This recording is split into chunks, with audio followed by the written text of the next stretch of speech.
This is a Dutch testing report tutorial to assist you with understanding results. These videos are for educational information only and not to be taken as medical advice.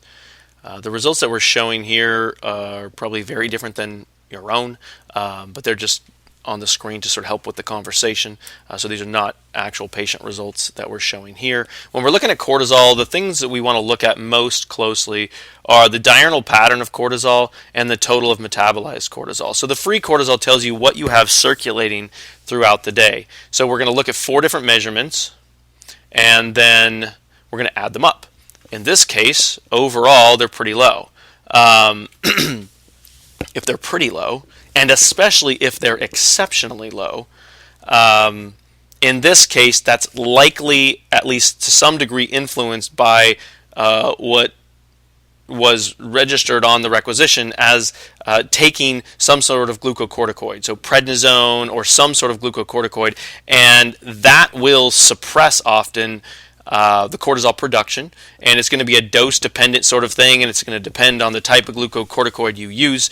But the interpretation, typically, if the cortisol is low in a situation like this, is that it's being suppressed by that glucocorticoid. So you'll want to interpret that and put that in context of that supplementation. So the free cortisol we look at, but it's not the best marker for overall production of cortisol, because free cortisol is only about 1% of the total, right? So to look at the overall production of cortisol, we want to look at metabolized cortisol, right? That's your better marker, and in this case, that's low as well, which again makes one suspicious that the overall cortisol production is being shut down potentially by taking some sort of glucocorticoid. So as we look at cortisol, it's made in the adrenal gland in response to ACTH. It then interconverts with cortisone. Because it does that, because it circulates often in its inactive form, just as much or more so than its active form, looking at the free cortisone pattern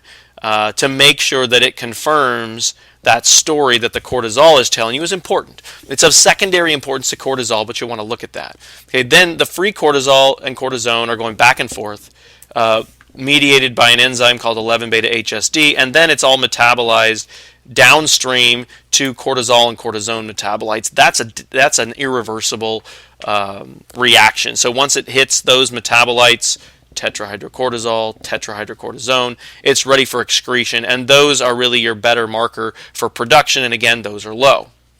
Okay, so we want to look at cortisol and cortisone. We can also look at which metabolites we have more of, either the cortisol or the cortisone.